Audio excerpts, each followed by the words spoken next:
It's so strong. You don't expect I've seen the same lane. It actually did lose, but the players were misplaying it a little bit. They weren't really playing together. You play really like I've seen these Tidehunters. They start Tango Solve. So a lot of stats on the Quanlet, and then they bring 3 mangoes, and they just gush off cooldown on the Ursa, and you cannot sustain it. EG is, I would say, they're probably have the most robust safe lane players. I think. Solid. Do you kind of have to ban out Drow now if you're EG? Ban out Drow, huh? Yeah, I think Drow for me, Drow Troll Medusa might be the scariest. Versus the Ursa. Because it's hard for Ursa to play? Yeah. I think Ursa actually counts as Medusa. I know what you're saying. You're talking out of this fast-paced gameplay with diffusal built in. Late game is straight up beater, I think. I haven't really seen that unless Medusa doesn't buy a Skadi. Oh, I see. If she doesn't buy a Skadi, she loses. If she buys a Skadi, it's not really that simple. Honestly, I believe you over me. I just play really bad pubs in NA. They don't mean anything. It's not from my pubs, really. It's from the SEA and yeah, Chinese. so you have real experience. I'm just talking. I'm just making up words. People believe me because that's a cadet. It's really funny. I love how humble he is. It's the NA trade, man. Yeah. No, fake it till you make it. Like, tier 8 CIS player, TI winner. Who you're gonna believe? Usually, I mean, I won't get too into it, but usually it is the real ones who tend to be humble. But sorry, go no, ahead. you go right ahead. Oh no, I was just thinking because You're fucking AUI, dude. Who the heck you want? I say hello, I say goodbye. When you want to talk about Dota, I'll shut the heck up. so I was wondering, EG's lineup, they need something to sort of frontline for them right now, right? Like Enchantress sort of does it, not really. Earthspray is tanky. I think he has like 4.4 strength or something stupid, but he's not a real frontline. They need something that goes in, starts a fight, or like anchors a fight for them. Some tanky offlaner. What did they ban out? Is that TB? On TB, EG banned out Heal and TB. Yeah. How about the Centaur if you're picking for EG if it's not banned out? Centaur, I can frontline the idea working. Yeah. I don't like that hero so much against Tidehunter, just because Stampede versus Ravage. Yeah. Ravage is good for set, but it can still work for sure. They have been picking it. That's maybe is Timber still in the pool?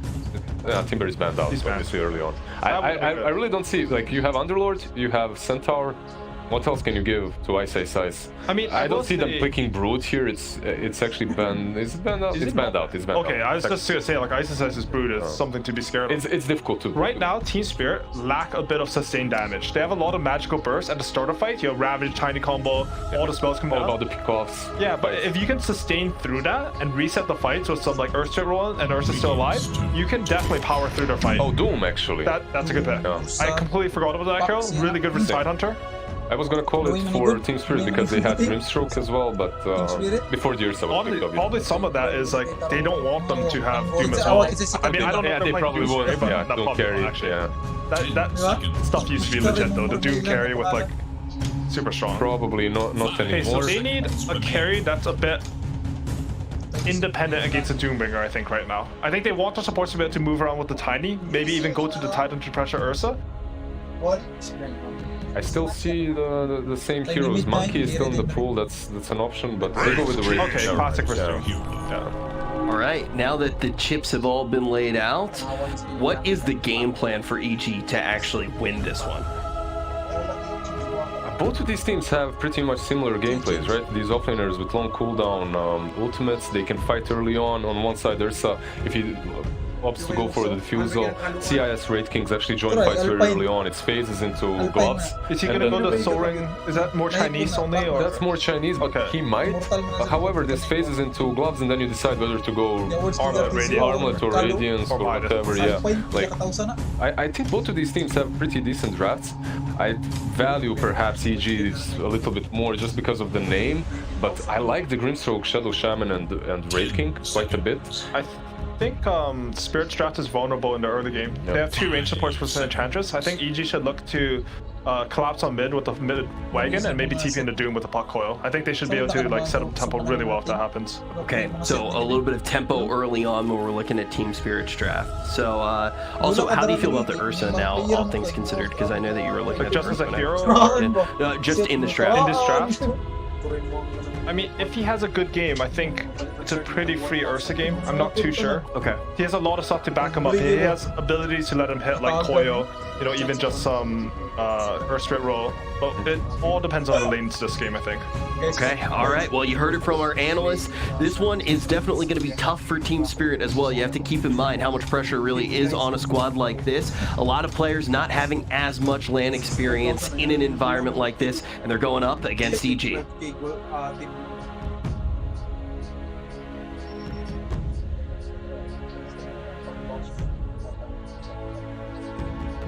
Kako ko yung Red King ho, nasa itong ano ko yung cape po, tayo ka sa kilid. Red, can you give me say Abby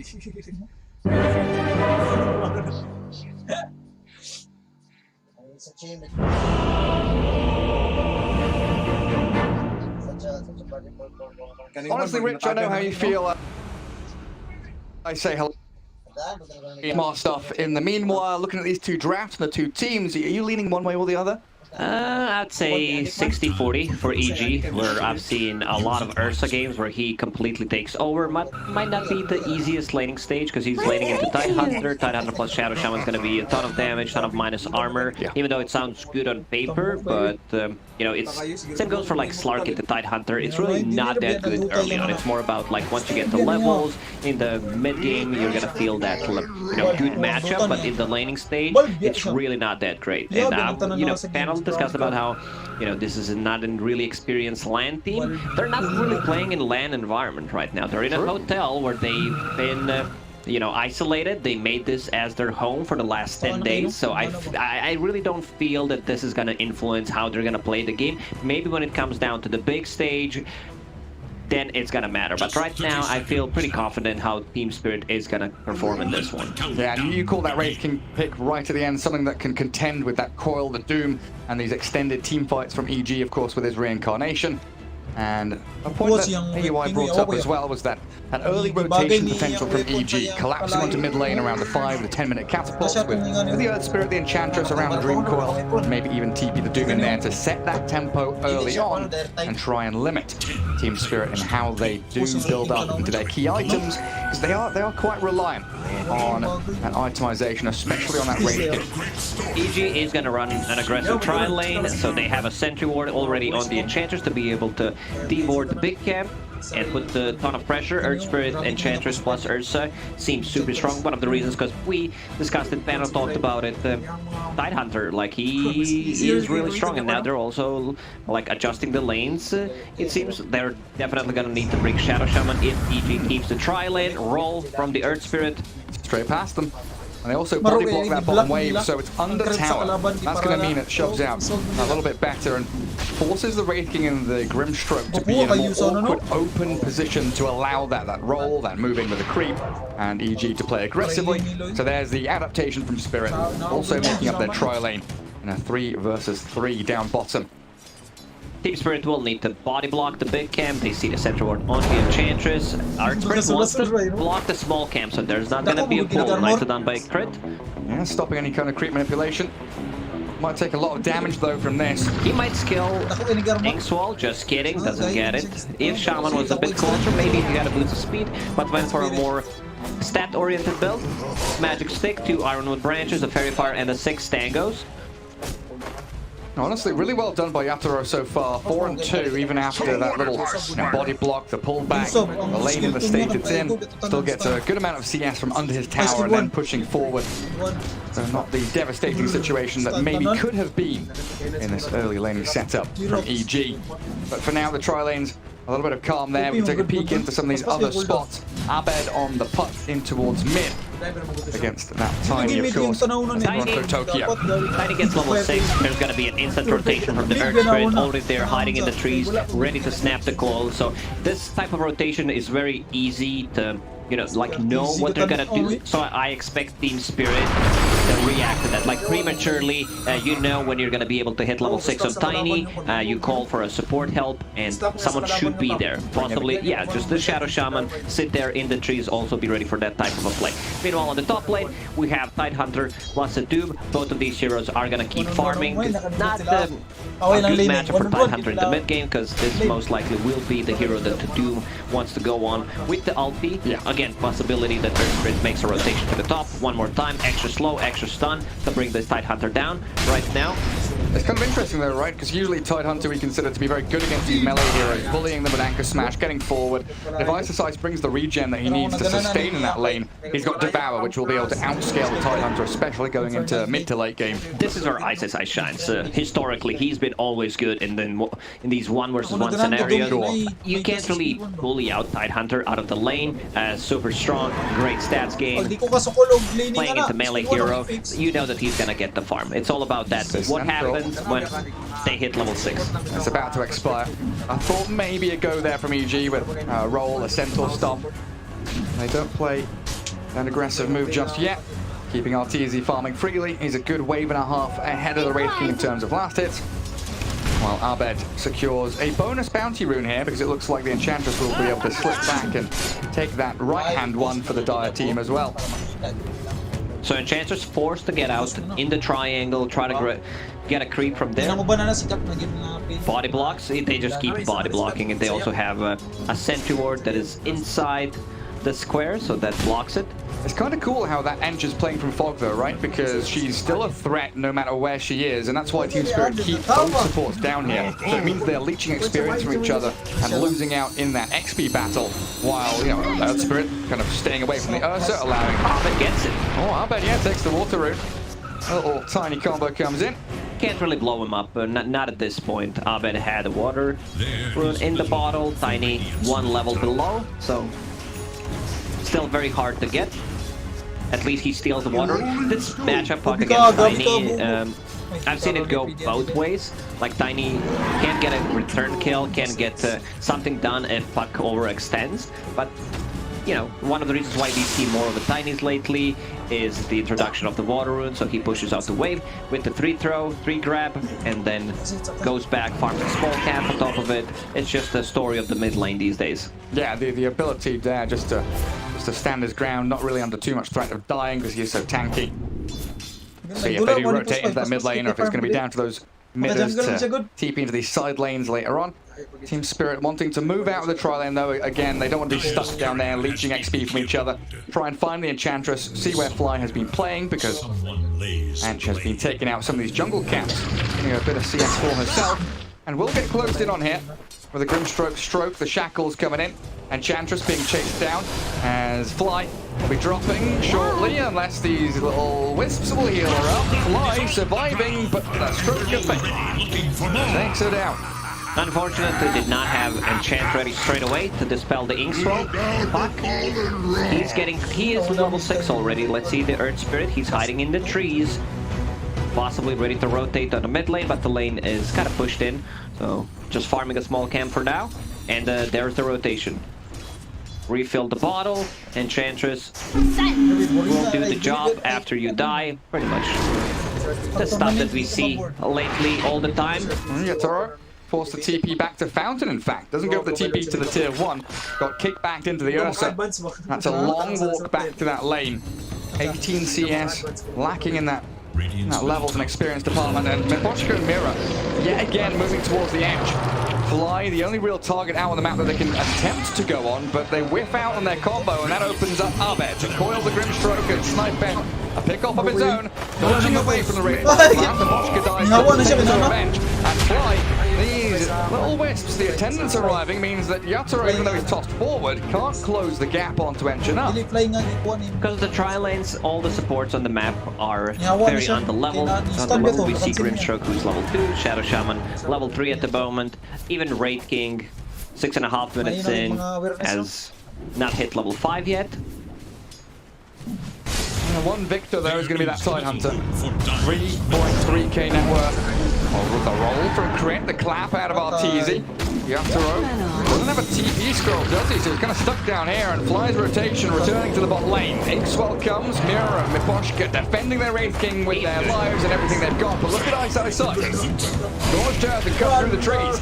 They desperately scramble for any target they can grab onto, but under the tower, the Shackles catching Arteezy, forced to clap away. Toronto Tokyo TPing into this fight, and the Ravage from Tide catching up through. Ice is done for. Losing Arteezy on the left-hand side too. Evil Geniuses overextending, a Team Spirit reacting perfectly. It took them a while to try to get on him, and then he had 19 Magic Wand charges, so also healing salve used. They rotate to Doom. First rotation, got nothing out of it, so he will not have a TP scroll ready for another 30 seconds.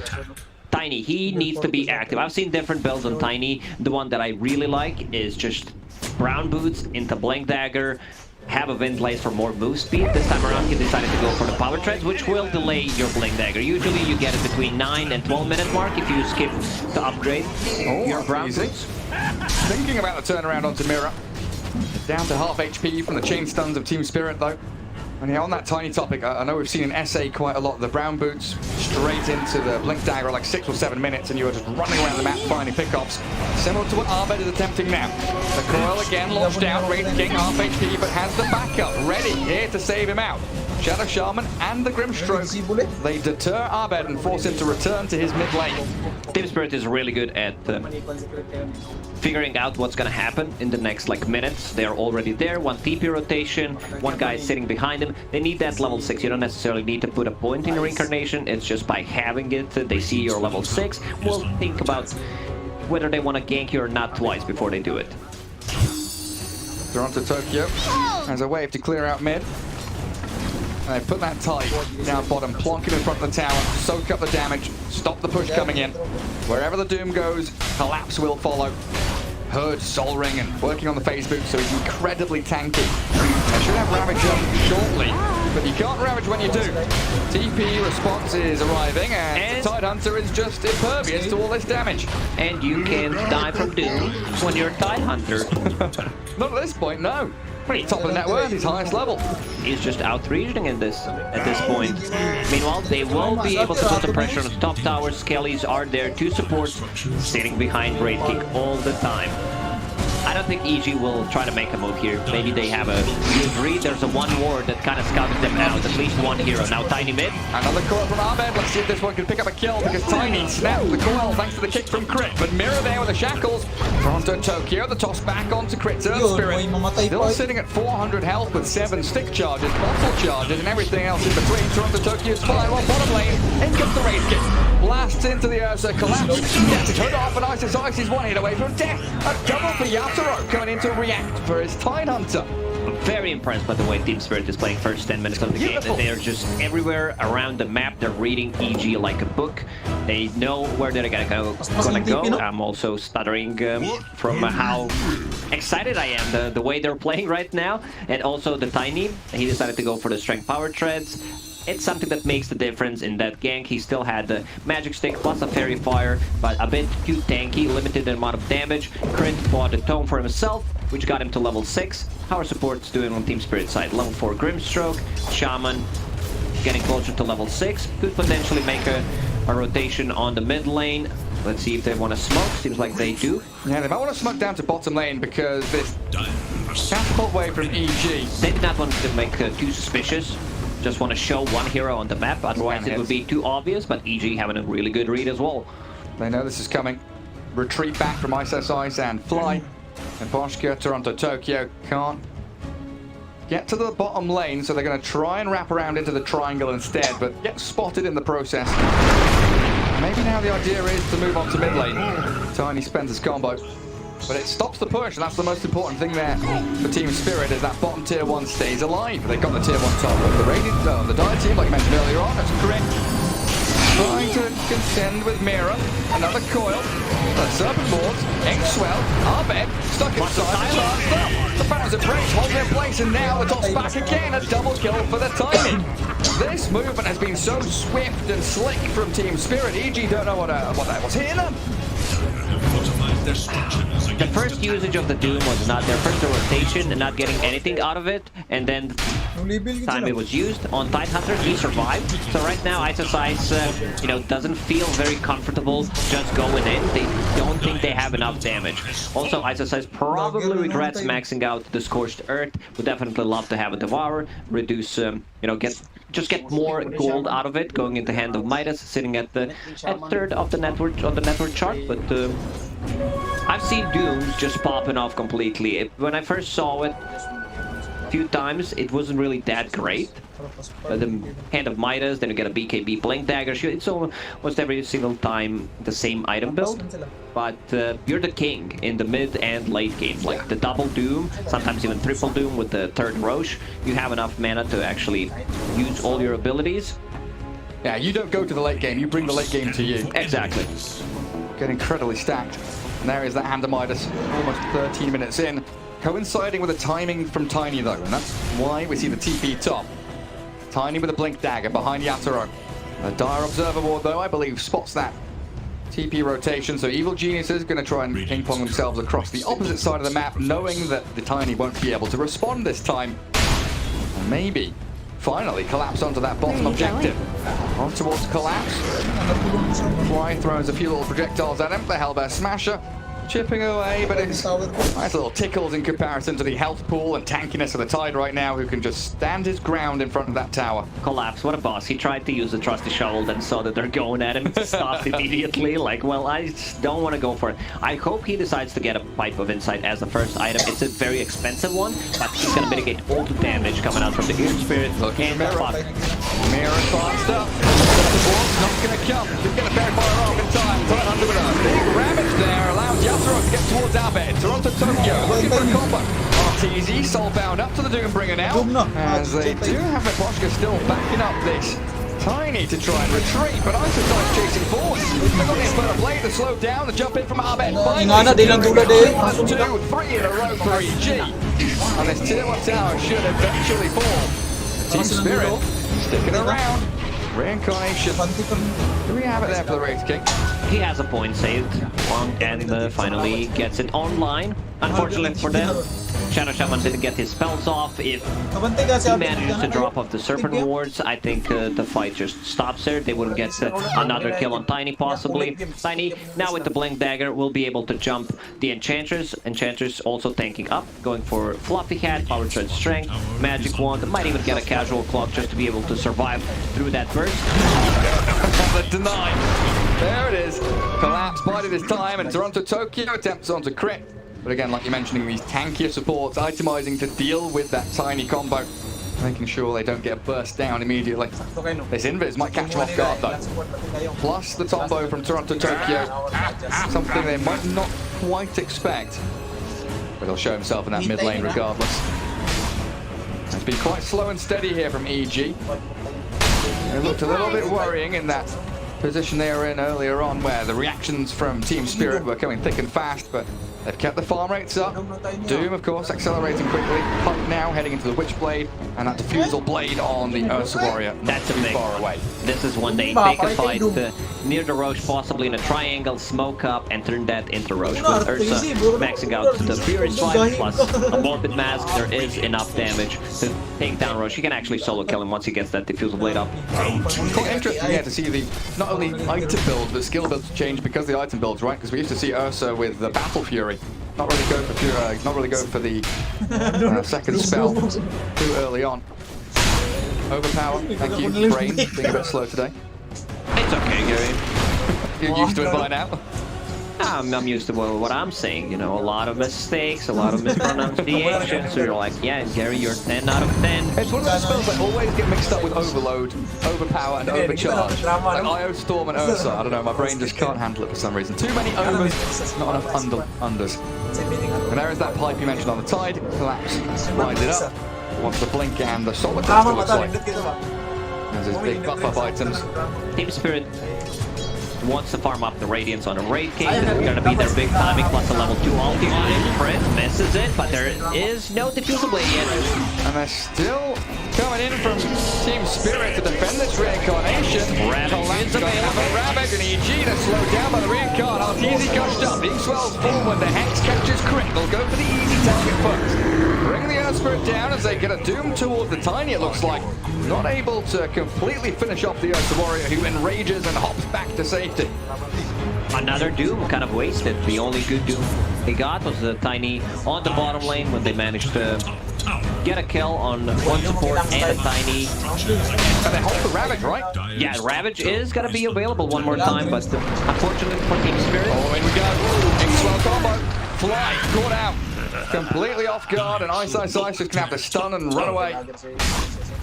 Tiny will grant him a wish. He will fly once he uses the combo with that Ava toss. Not sure the destination is quite as he would have expected. The Fly gets a free return trip anyway. 10 seconds and he'll be back alive. Good control of the map here from Spirit though. In the dire jungle. Tier 2 gone thanks to Serpent Wards. Outpost already grabbed up. 18 minutes in. Very fast tempo from them so far. Unfortunately for them, Wraith King had level 1 ulti there. Oh, it's a sad. huge difference, you know. It goes down by 80 seconds, and then you're ready to fight in another minute and 20.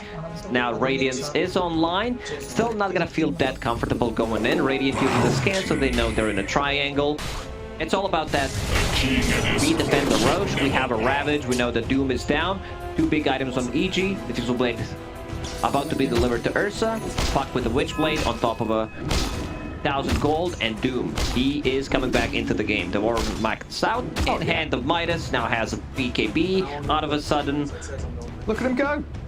I think you're right, yeah. Team Spirit forcing EG to play in the less desirable portion of the map, that bottom right-hand corner. If they can get the tier 2, maybe balance the scales a bit, grab the outpost for themselves down there. Tier 1 tower mid, of course, prime objective for EG to take, as they are lacking a little bit in that structural damage right now. So they need some pickoffs to allow this to happen, but Team Spirit are giving them nothing. Linking away from mid. Realizing danger is lurking just around the corner. They're playing the map so well, understanding when they need to go in, kind of protecting the entrance to the Roche pit. You can see skeletons around the Roche pit and the Hellbear Smasher, so everyone knows that the Roche is not being done at the moment. Skellies die. Oh, little Skellies tooting around. A nice little move by Abed there. We saw him cut the way behind the tier 2 mid, so making sure that we're able to get something additional out of the map, but here it is. Roshan attempted. All of this controlled. Literally the past minute and a half, 2 minutes, has been moving towards this moment, this point right here, like you were mentioning. This is a big moment for Team Spirit. They get the Roche, they're dropping the Shadow Shaman wards, Reincarnation ready in 15 seconds. They can prolong a team fight with Ravage if necessary. EG scan. The Troll Priest walks into the pit, and EG is smoked up. Running out Mirror. They see the Shadow Shaman. EG decides to jump in a combo. Draws the Tokyo with the X-Well. They have to call the Tiny, but they lose fire and crit immediately. The Soulbite comes out. Rogue still not dead. Nearly falling. He goes in, but Collapse snatches the Aegis. EG get the kill, but the main prize taken by the side. And Toronto Tokyo's back in. Second round of spells. Catches out. And Artesia's and crit. Oh, dearie me. He bought back and died again. Gets a triple kill. Can they chase? Blink Dagger ready in 3 seconds. Top the tide. Good stop from Ice, but that tiny Toronto Tokyo takes down a Doombringer, and Yatoro will actually claim that kill for himself, picking up a spree. That fight was already done. They don't have like, if they don't Doom Tidehunter there, which he did, but it's still a lot of damage. Toronto Tokyo went in on 3 targets, Avalanche plus toss. Damage already done, pretty much. Yeah, he did the budget Ravage there. Picking up the Aegis. Rating was very close to also picking it, but you know, you do not want to risk things. Doom going in, using the War Stomp. Hands kind of shaky. Definitely looking shaky for EG overall. 15-4. That lead starting to build up for Team Spirit, hitting all their timings and keeping that pressure on the map. And now, prime position for them. Radiant team into the dire triangle. Cut out that wave, take the 2 remaining outer towers. For the next fight, you can't even do Tidehunter. He has Aegis.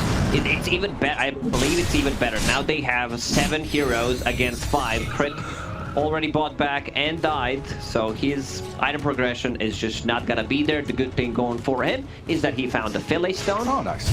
Shaman also for 1-1. Oh, Abed. Toronto Tokyo nearly has it, but the face shift there, and I said, good play from Grit. But back, still finds the kill onto the puck. In come the shackles, Mirror holds it in place. Oh, Serpent Ward, pulling EG into the ground. Arteezy, he's left here, he's on an island. There's no one to save the teddy bear. No picnic for you, and an absolute slaughter. Team Spirit 5 alive, they're going to go high ground now. They just don't have enough damage. GG. It's over. Calling it. They're actually just tapped out. Team Spirit with some sublime team play. The control of the map, the reactions, the response to the Troy lane, everything. You check every single box. Team Spirit did it perfectly. They were so quick, just rotating. Sometimes, you know, it takes you a while. Do we want to take this fight? Do we not want to play? Yeah, sa YouTube, bro. Sa YouTube tanawon. Wala naman na watch. Dapat man ay sunod. Live ng PSGLG. Dito you 960 na gano'n. Dungan rin eh. Bilib ko na tabi kanan din roller magana ni roller. Wala ka na ako sa mga. Sa bola to. Baga siya ako bili. Ako na rin eh. Baga lang siya baga.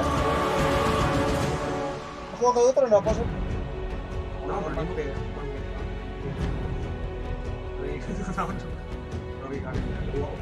Ano?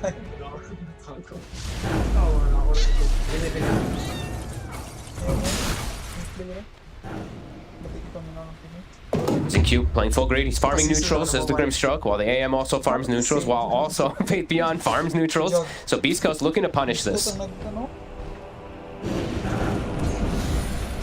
Chris just charging across the map, looking for action to drop his combo. I love how willing they are to just make these just full run at you across the map.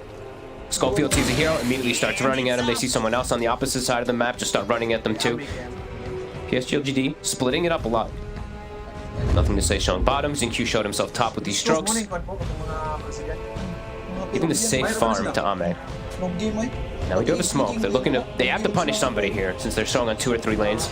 Faith Beyond. Oh, and they found Faith Beyond. Straight away with the Yule setup. Easy kills to be farmed here by Chris Luck. Very nice. Na siya na And there's the rush. They've got another big hero kill. They're going to be able to kill this one pretty quickly. And the team fight is way too strong, it feels like, for PSGLGD contestants. So they just have to split up the map and maximize while this is happening.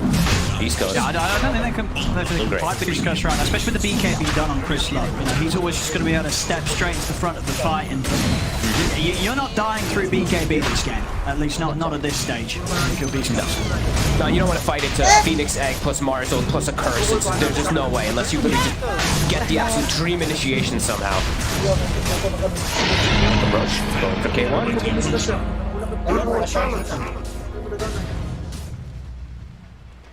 See how much pressure they want to put on now with this. How's Armo doing with the catch-up game? Still down 2.5k behind that at K1. Struggling to close that gap with these moves that East Coast are able to make.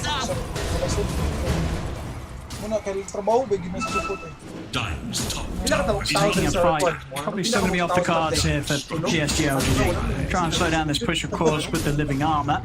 They are clipping it, and Faith Beyond is also kind of setting up in the area. Hiding himself in the tree lines.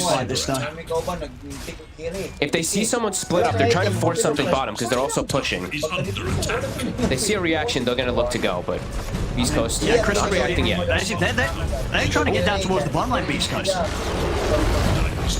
See if they can get any sort of catch in. They're looking towards up. Oh, curse on the illusion. I mean, it's cute, but it doesn't really do anything. Maybe it was trying to hold him in place to allow Chris Luck to get him with the combo. It wasn't the case. Arme's still out there. Innocent's also able to TP away. So East Coast, they'll still end up losing their tier 2 themselves. So trade on the tier 2s on the side lanes. Nobody gets caught. Faith Beyond commits the epi, trying to go for some type of play top, but K1 just spins and walks away. So tier 2 for tier 2, so outpost for outpost. East Coast still looking to play fast. Another smoke. They have the arcane rune on Chris Luck too.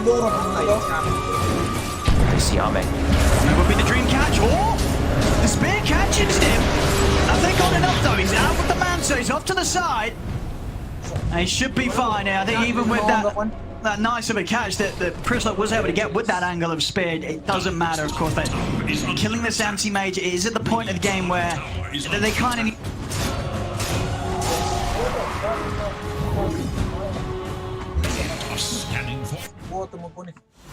Follow dili to wala to gana ga sagdan ra ba?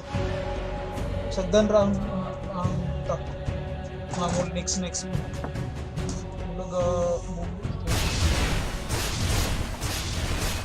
Weplay din na silang fog. Pixel. If he gets the Scotty done after the man, so that amount of stats, as sort of predicted by you in the panel, that it's going to be very, very tough to kill the anti-mage. Actually, over to the mid, nothing to say. He blocks the hook. I think that was intentional. I think he did that to save Face Beyond. He blinked in front of Schofield to block it. That's a play. Zame's getting space. Ooh, he finds himself an ancient stack too. I guess that Beast Coast had forgotten about since they've been playing full aggro. They haven't had time to go back to their side. He's slowly catching up.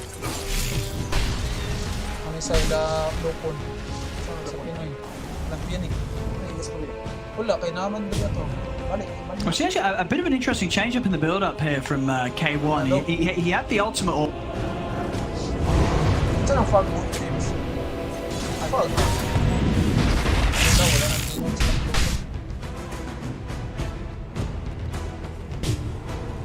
That butterfly first, knowing that there won't be any sort of MKB online anytime soon from the side of PSG LGD. Yeah, dude, this Grimstroke illusion is going to be really powerful. Look at the items he's building. If he gets Butterfly, he gets Scotty. I mean, that's true. It's going to pay off. But is he going to be... I guess, yeah. If he can get K1 with get an illusion of K1, it is indeed going to be quite strong. How's Stinger doing on his greed? He's getting pretty close to his Orchid too, so they're going to have multiple different forms to be able to catch Hame, as Schofield pretty far from his team. They're swinging over. Stun does not connect. I mean, yeah, Schofield making he's baiting them kinda. Blink from Ame too. I mean, he's still alive. Schofield's gonna let the arena though won't catch up. Ame's out to the side. They'll manage to get the setup on Faith Beyond instead. Straight away with the Yule's combo. We'll see if they can bring him down. He's out to the trees with the power strike, but K1 is ready to chase, hunting him down with the Blade Fury. Faith Beyond slowly but surely full hit. So what's that? Sandstorm to blink out. Oh, he's away. Power strike. He's actually able to make it out of there. All right, Faith Beyond, he gets out. He really does against the odds there. They put the sentry down late, if I'm not mistaken, right? I think they put it down just a second too slow, so he got the Sandstorm off, gets that like fraction of a second between the Yule's timing, and he actually gets is able to get the blink. A bit of a mistake there from Beast Coast, and it's giving time. Look at the gold lead; it's completely shifted down, almost to 0. Ame's catching up. He's catching up. He is. Oh, we didn't see it. We didn't see it. We're kind of low ground. And Jinkyu's got his Aegis is gone. Okay. Well, as you say, if he can get one of those with K1, we'll see what sort of damage that does. It's gonna be strong.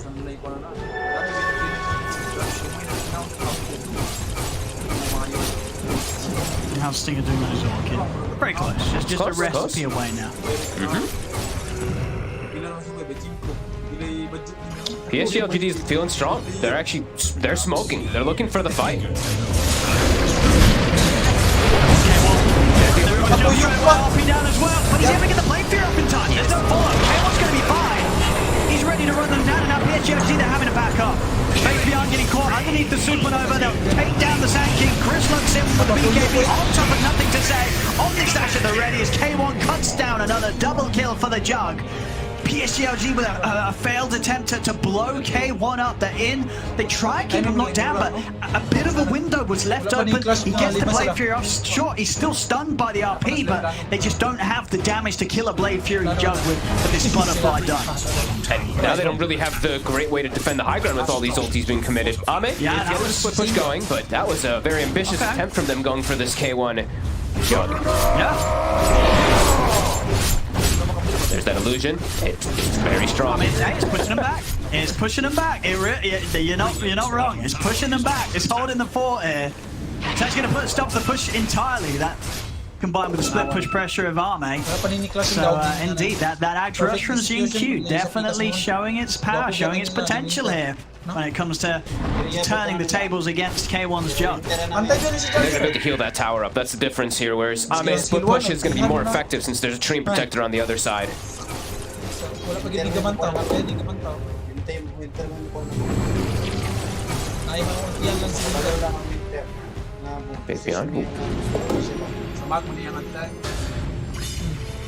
Still a very close game. East Coast leading.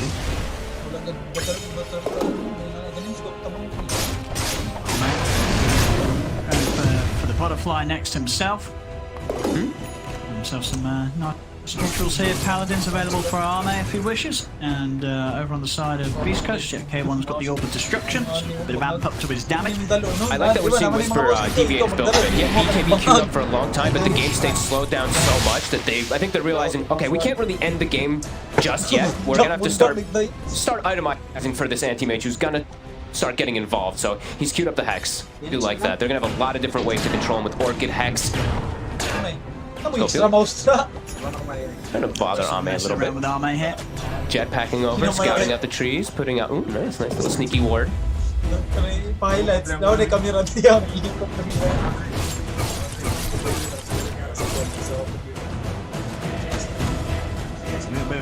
going to see this a little from Xingqiu each time. Any time that K1 shows himself, Xingqiu's able to easily push out away into that illusion. Did that rocket did not catch the smoke, did it? It looked like it was just after the smoke. I was going to ask you that. Very close. Did not catch any of it? I don't think so. They're going to get a kill right outside. Still wasn't prepared for this. Chris Luck, does he want to try and fight this? He's trying to, but Fabian's able to dodge the spear with the self-fuel. The soul one down onto the two of them. See what they can pull off here. Whisper, he jumped into the pit, but Fabian's got the epicenter ready to go. Supernova's out. Chris Luck's ready to come into coverage, drops down the arena. Fabian will not be able to kill the egg in time. It's Beast Coast, they're taking out the two of them. Now they themselves in position to start for the Roshan. PSG with just the 3 members alive. What can they do? Nothing to say.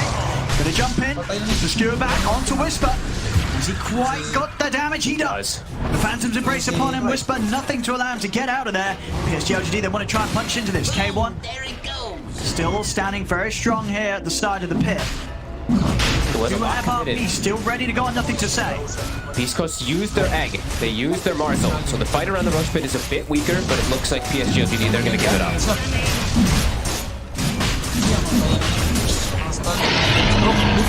Stuff to find here for Beast Coast. K1's able to claim that shard. He'll be the one to take the Aegis. As we see, switching up the build again. That ultimate war stepped up here into the Lincoln sphere, so he's that additional protection, and of course the chance of not letting Xingqiu get that Dark Portrait. Exactly. I think that's actually a pretty cool choice for him to go for there. Instead of having a Scotty, which usually is your build up for the jump, he's really trying to protect himself more. Versus the instant stuns, versus the silences. I like it. I think it's going to pay off. Yeah, they're pinging. They keep saying Grim Stroke, like, watch out for the Grim. Yeah. Yeah.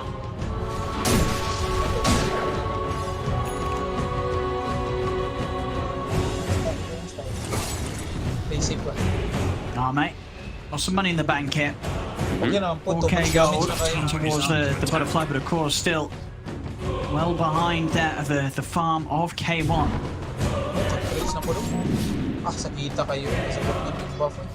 Chris Luck spends his gold. He's got another form of initiation for his team. They were lacking it, so he's got a blink now finally on this Mars. And they're going to start the push. They're going to force a reaction from PSG LGD. Hook shot. Up the mark. PSG LGD. See what they do here. Get the illusion. Lincolns will manage to get that illusion. In fact, sending it straight over towards the back, trying to get that healing. And then we'll be able to find it. Move it over towards Whisper as well. They're getting split push. Both of those other side lanes. We'll keep him back, and yeah, absolutely nothing to say. Bringing in the bottom lane. He drags the whole wave. Back door is kicked in. That Dark Portrait. It's really making all the difference when it comes to high ground pushes. Bottom lane, Schofield trying to stop the pressure here from Arme. Nothing to say, it's going to cost him his life. Arme just turns, burns his mana, brings him out with the mana void. But still here at the high ground top, Fabian.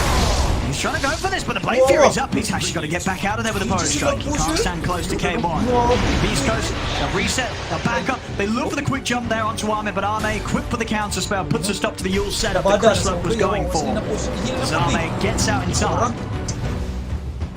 I mean, it's getting to the point. I mean, each and every time that Stark portraits out that the push is getting messed with, they've got to somehow find some way of getting in pretty deep and getting Xingqiu. With the Grimstroke up, it's so hard for Beast Coast to push right now.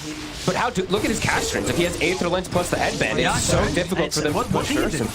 Yeah, and look at the tower. Yep, as we see pointed out, it's just getting healed up when they can't actually commit to killing it. That's where the Treant Protector kicks in. Strategical plays here from PSG LGD, keeping themselves in fighting form. Age is still for 2 minutes. K1 wants to take advantage of it. Back to the top lane. K1. The portrait again. Feeling confident with that Aegis. Swap portrait. The healing ward. It's gonna get sniped. Oh, he's dancing. He's actually hiding it. The illusion can't find him. Control it. Oh, we got it. There's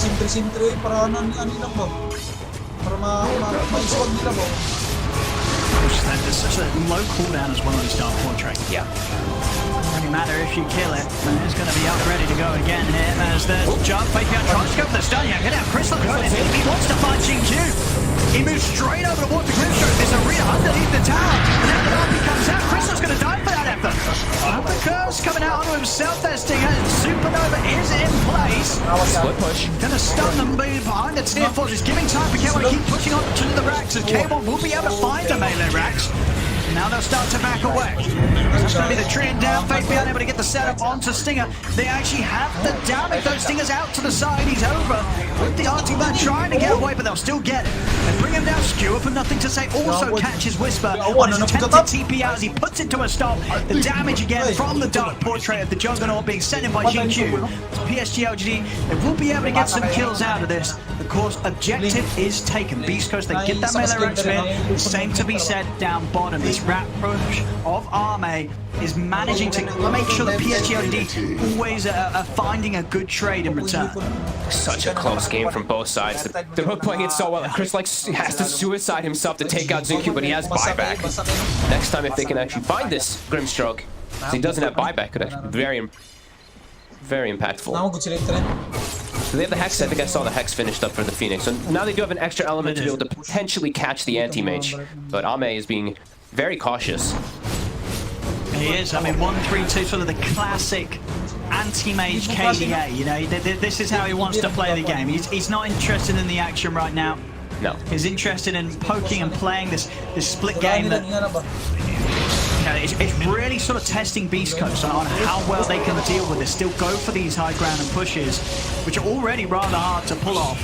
And also try and deal with this anti-mage constantly knocking at their barracks. And it is the first time in the game that they've not only claimed gold lead, but actually experience lead too. Pretty big for PSG LGD. Aghanim's now purchased up. 25 hit on the anti-mage too.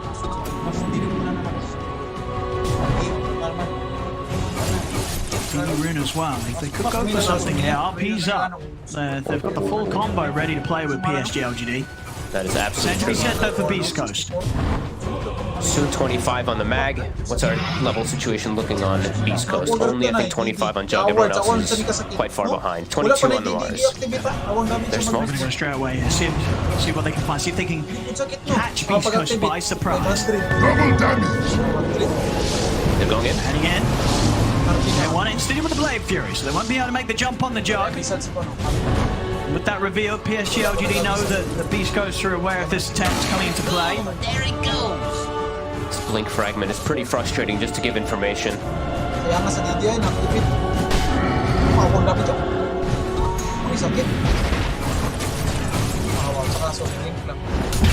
He's just going to be able to burn the mana of some of these heroes quite effectively, and even set up for the Linken's Break as well. And it's certainly annoying. Very frustrating. And this is going to come into play as well when it comes to the high ground push there, with both Xingqiu and Arme just sort of sending these illusions out. See what we get. Spell Prism on the side of PSG LGD, Illusionist Cape on K1, and a Trickster Cloak on Beast Coast. So Illusionist Cape K1, that'll be nice. Forced to spin. Just be very careful with some of these spin plays now. They have the level 25 on the mag, so that RP duration, nearly 5 seconds. Sure, there's still some status resist, but still incredibly long duration.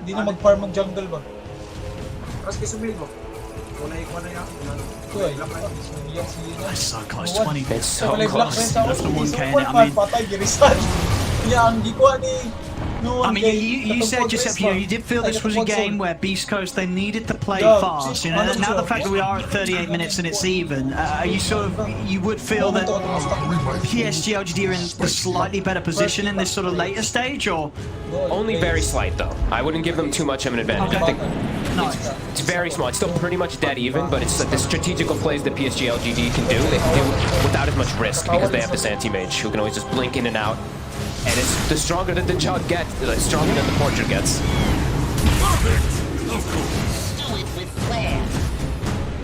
This time around, Arme's here. He's ready to fight at the base. He's actually going to start. Jumps in onto Schofield straight away. Schofield drops back.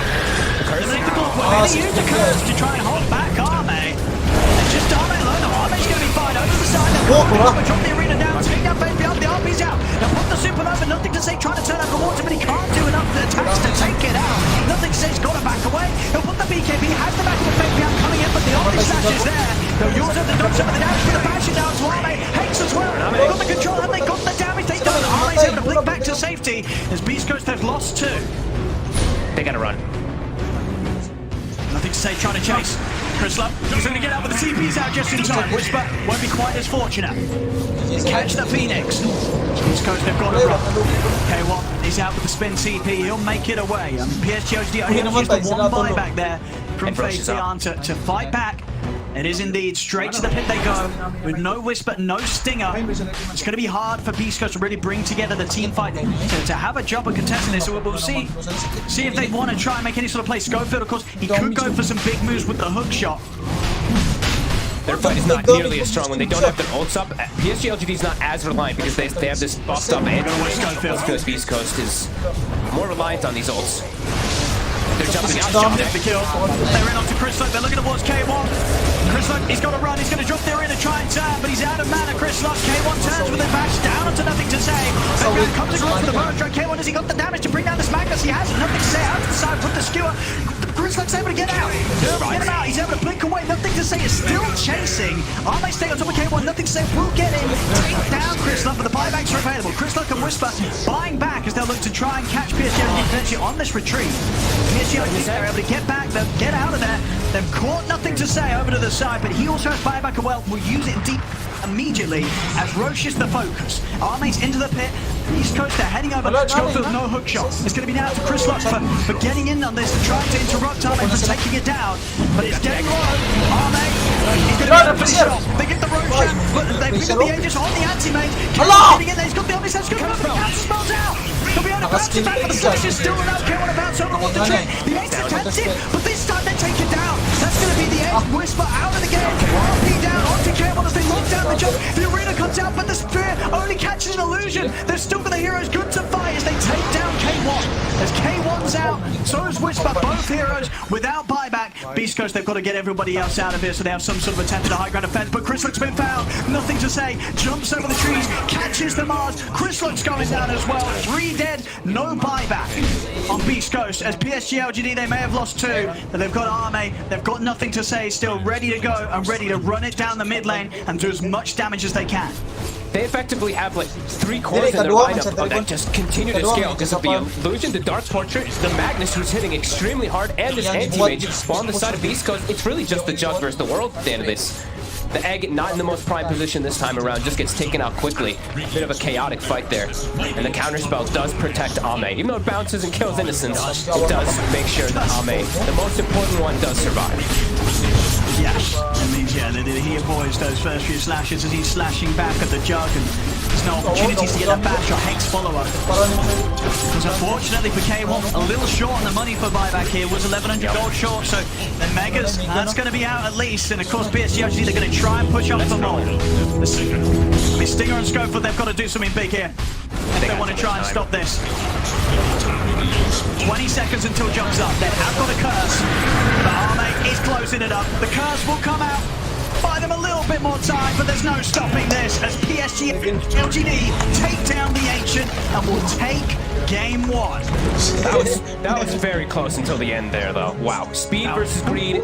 Greed. Noobs, eh? Kaya bigay gitsa. Genomes. Really like sauce. It can. It is Radiant's battle.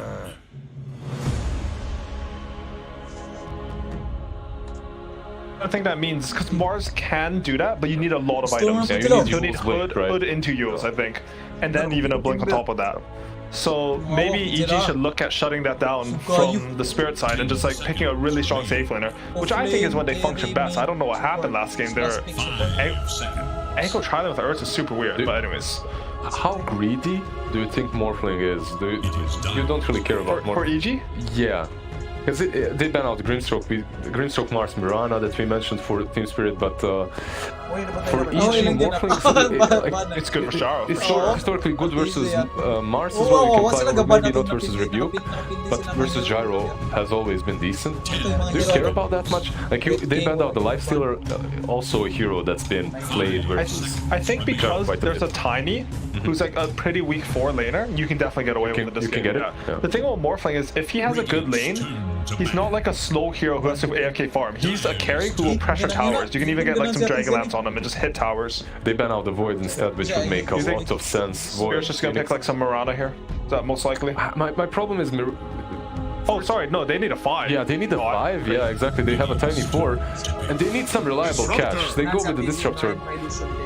It's mostly CIS, yeah. I mean, CIS teams have been playing this hero for like. And it's another circle, right? Like you do need a circle. Gyro, yeah. There we go. That's a good point. All right. What do we think is going to round out this draft? 10 seconds. Lifestealers, banned out, Void banned out. Juggernaut. But I keep saying that and no one picks it. Like, I don't know if the hero's just not that good. Or if it's because I'm a support player, I want my core to do everything for me. Yeah. Make the ultimate choice. Oh, it's a good PL game, right? Yeah. It's pretty solid. You don't care about any of these heroes pretty much. Gyro AoE damage that people talk about, it doesn't really work that well against PL. Maybe Hood build? Yeah, oh, I can see that working. That sounds pretty good. I think the lane normally can be sort of 50-50 with Mars, but just because, again, they see that tiny 4, they're confident that this PL can free farm. And I think that's when the hero's strong. Like, you need to get to this level 7 timing and start running at heroes. Yep. Think they'll be able to do that here? I think so. I mean, Tiny should be weak in lane. Is the left side Radiant? Is that how this works? I don't cast much. I'm not sure exactly. Okay. If the Mars Tiny is on Radiant, that's a lot better than them, just because you can pull in between your tier 1 and tier 2. If the PL's on Radiant, I think that lane should be super easy for him. Even if PL's on Dire, I think he should probably free farm. For me, the main point in this game is the Storm Spirit Abed on that mid lane, because he can take over completely. There's what you have Disruptor and Tiny. You don't really care about that much. You can itemize against it, so if he rolls out of control, he will make enough space for this PL to just go ham and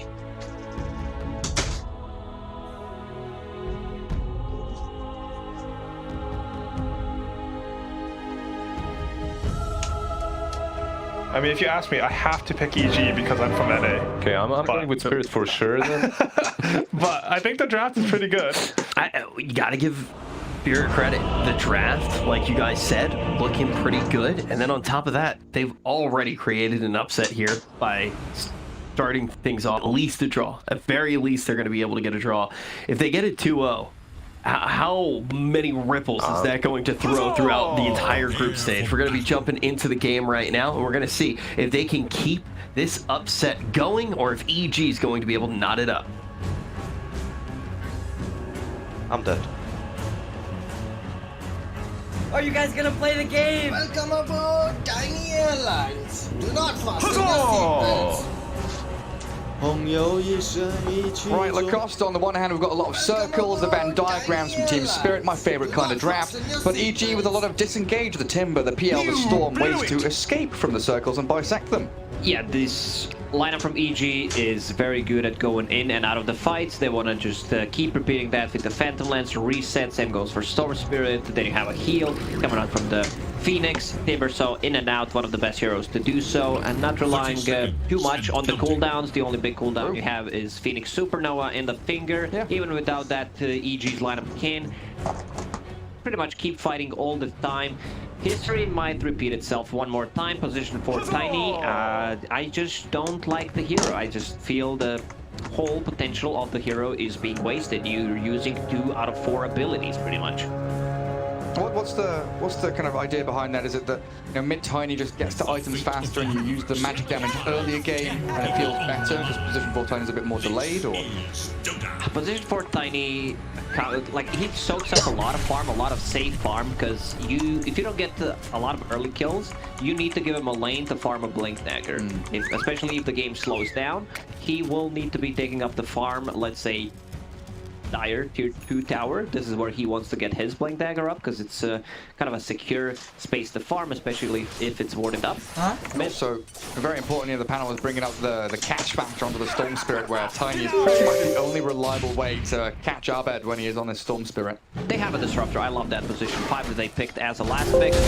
Grimstroke got banned out with the Disruptor. It's kind of a CIS classic where it provides you long range reach, keeps out of mana, glimpse back into the Static Storm. No one likes to play into that. You can't really itemize. I want to see what his item is gonna be this time around, but the BKB feels like a safe choice, maybe even a second item when you're playing against the Disruptor. Tiny, even Gyrocopter, it's a ton of magical damage. Looking at the off lane, ISS should have a pretty good time. There is a lot of harassment early on from Gyrocopter, Rocket, plus one of the best spells early on in the game, Thunderstrike. So you need to be careful about that. One of the reasons why he brought a bit more region, 6 tangos plus a healing cell, and also decided to get a Timber Chain. Playing into 2 range heroes, you don't get too much value out of it.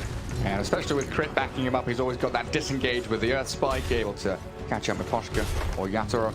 And also the fact that we know that Timber Swords like to be left alone, level 3, level 4 or so, and Lion should look for those rotations into mid, where, as AUI was saying, as we mentioned before, this Storm Spirit matchup against Templar Assassin, it can look very even, but some of the times we see that level 3, level 4 from Storm, get the Vortex under tower, kill the TA off, and it snowballs out contention from that point. If you add in a Lion to the mix, you've got another stun, and real good kill threat. Toronto Tokyo using these side blades nicely. 4 hits in a row. Dealt damage to Abed. Doesn't have bottle yet. Meanwhile, Abed does, so he can go and pick up one of the side runes. Double deny there coming through from Abed off of 1 Vortex. Wonderfully done. Needs to be careful. Toronto Tokyo playing it really well, just protecting the top water rune. No one's making a move to the bottom. Abed will just go there and refill it. Yeah, needs to do so. And then down in that bottom lane, we have seen, you know, the Mars, the Tiny, tossing the Phoenix around. Difficult early days for Fly. Very squishy hero, could get caught out by some stuns. But Phantom Lantern so far has had pretty good early lane stage, guarded by that Phoenix. As there goes the initial burst of damage onto Fly, just chipping away at EG a little bit there. 12 and 6 on the Mars. Starting to rack up a fair number of denies. But the problem begins top lane already. ISS level 3. Dragging wave around, and this is where that Lion can start to maneuver himself in towards that mid lane or around the rune spawns. Crit though, under vision. Radiant wall there that we see, and a dire one up on the high ground will find movements. Templar Assassin right now, starting to fall behind, hasn't really had the opportunity to go and farm the small camp, which we quite often see from these Templar Assassins in the mid lane. Very much having to play the straight 1v1 lane matchup. It's also blocked up by a sentry cap. Thank you, Observer. So that's another good reason why he's not been able to do it. Oh, very smart. You know, something that you don't expect, but we talked about pretty much the same thing, actually. Is that ward in? It's in. So EG and Team Spirit both blocked the small camp. It's being pinged out. Not getting more farm than what you get from the lane. Yeah, super important against both of those mid laners. Tiny gonna have to run it back. I don't know if he's brought some more regen out to him. It was very, very awkward for that Tiny to stick around with No real mana pool there to play around with as Abed deals the water rune, but Mira's tiny. Rotating into the toss. Does get the mango for the avalanche. And Abed taking a lot of damage from the right click. Tiny needs to be careful. Here comes Another Crit. pull could make a kill. Dive forward, you're right, and flies on top of it. Body blocks up the Tiny. Mira right back with a Vortex, Hex, and Slay. First blood for Abed. Not just that, he's also going to be picking up the enemy bouncer rune. TP's back to the mid lane. And also a water rune. Can he get it? Toronto Tokyo is already there. That's still dangerous. Toronto Tokyo. The refraction charge is going to be burnt on cooldown. 8-1, one fairy fire. The damage coming thick and fast. Mikoshka rotates in to try and save the TA, and so will Tiny with an avalanche. Looking for Abed with a toss, but Abed's fast enough to run it back, while Toronto Tokyo being burnt alive here, but still up to him. And the refraction comes back up again. Still being burnt down by Fly with a dive, and the fiery spirits, they kill the TA in the end. Tiny, he needs to get this kill. Earthspike ready in a second. Crit, can he deny himself? He cannot. At least he gets a free TP. If he denies himself there, needs to spend 100 gold.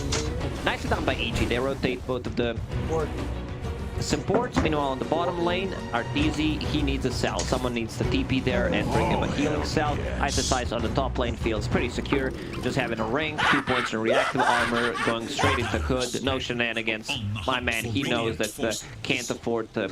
You know, I remember back in the days when players were so greedy. What if I get mana boots? Not even a casual cloak, and try to get the Bloodstone first item. Straight up.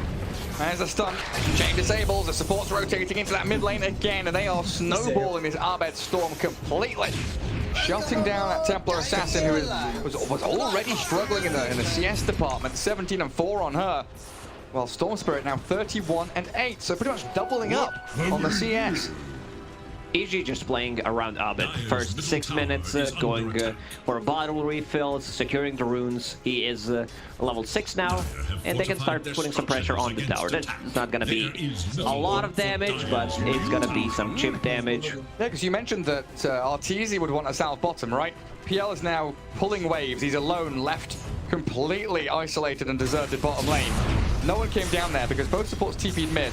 Crit brought a salve and bottle refilled Abed to keep that pressure and tempo up in the mid lane and forcing Team Spirit to come into mid. Keeping the catapult alive, dealing a ton of damage. Not what I expected. Zip available, goes across. Level 1 glimpse, not enough. They did not want to waste more time, and this puts off some pressure off PL, as you mentioned. Same goes for Timbersaw. They're getting the levels while keeping them busy on the mid lane. Once Arteezy gets level 6, he can easily just go to jungle. Collapse has that Arena of Blood available, but Arteezy juking in the trees. Yeah, just doppelgangers away. Mira, so far this position for Tiny, like you were mentioning, has had a pretty slow start, and that may be a bad omen of things to come for Team Spirit in this match. Because Timbersaw's been left alone, Gyro has ditched top lane and gone back to farm some stacks in the jungle. That leaves Ice to pick up some of these big tanky items, and I don't know, it feels so bad for Team Spirit to leave that Timbersaw alone up there, because he's able to go and shove that tier 1 tower, open up the map for his team, and start being that tanky nuisance. I'm not sure how they kill Ice. Next, they need to bring numbers. They need Static Storm, Gyrocopter to drop the multiple rocket barrages and a cooldown to be able to kill him. Because right now, with that early Hood, 7 minutes Hood, has 7 stick charges, a bracer. I don't think he dies. Like, he should feel pretty safe for the next 10 minutes, pretty much. It's like an impossibility. EG have also scouted out a stack being built up in that top jungle. Fly clips back into the Gyrocopter's damage, can't dive away. Can't even catch the stick charges. Chain stun perfectly. They will defend their stacks, get a D-ward them. Mikoshka making sure the vision from EG doesn't stay around in that aggressive portion of their own jungle. A crit onto Tiny, guarding the 8-minute rune. It does spawn bottom though, a regen there for the TA, but a toss back into the Gyro again, getting the outer row involved. Storm Spirit's there with the Vortex. Tiny should get burst down, but Abed running pretty low, limited on mana. Oh no, he's what a zip. Pop the mango straight away and gets on top of it. Bottle refill, did it happen? It did. EG Fly manages to get it. keep refilling it. This is something that they've done in the Singapore major. Play around Abed whenever he's playing the Storm Spirit, and here it comes. One more bottle refill. He never needs to go back, and I like his itemization, what he's doing. I've seen a lot of Kaya, Sanj, Storm Spirit. He's not messing around. Going straight into Orchid. His next item probably going to be just a BKB to be able to have that sustain. They have no abilities whatsoever that go through magic immunity. That safety against the circles as well. All that team fight from Team Spirit. It will be here soon, you know. Gyrocopter closing in on 6. We've got the arena like you mentioned. Static Storm will be up in the next minute or two. But EG getting themselves out on the map once again. Abed stealing some stacks. 2 supports connecting with the Timbersaw top, while you mentioned the Phantom Lancer now, you know, level 6, so perfectly fine for him to go and jungle himself through towards that top lane. And a completely different story to game 1, where Team Spirit were the ones very heavily reacting and very snappily getting into position to fight. It's been EG dictating exactly what the moves have been. A bit of a different game, because previous game, Storm jumped on this position for Tiny, who is level 4. Doesn't contribute that much, uses Avalanche, still manages to die. And a dominating streak for Abed, yeah, 4,600 net worth on him. TA starting to catch up little by little, farming through the Ancients, clearing through whatever little stacks have been left to her as well. Every single time you kill Templar Assassin, it feels like you kind of killed half of a hero to flash farms. It's not just the money you get from the kill, it's that 20-30 seconds where she's not farming, and you think around the GPM, she's getting like that's 400, 500 gold, maybe more with the stacks she's able to take down. You are crippling the Templar Assassin very quickly. And this is what I talked about. The tier 1 tower has fallen. You see Tiny top lane, tier 2 tower wants to get some farm. Will soak up some of that easy farm. Safe one. Not even gonna get the last hit. It's very hard. And they jump on Yatoro. And this is Ice's job now to come and play in the mid lane. Just very systematic from EG. From top lane and towards mid. Playing up these objectives and try and use some of their own ulti abilities here. Supernova, Finger of Death. They spot out the TP from Mirror. Tiny, straight up jump on Storm. The last Static Storm, the arena. Well done, onto Alfred. Ice still pushing forward though. The Hex and the catch on the collapse. Not coming up to finish him off. The flying takes down the Tiny will get the pillows. And the Finger of Death. The Supernova lands. And sure, you killed the Storm Spirit, but the cost was dear. Egg popped off. Pretty much he was the only one who was trying to hit it, and then Finger comes, first Finger damage. 4th rate on top of it, they will get the tower. Ice's Ice is just not killable at the moment. And if he decides to get a Vanguard, I don't know how they kill him. Like, maybe it's a bit of an overkill if he wants to upgrade. Oh, collapse. Well, Fly trying a bit of a dewarding mission there. Unsuccessful in his attempt.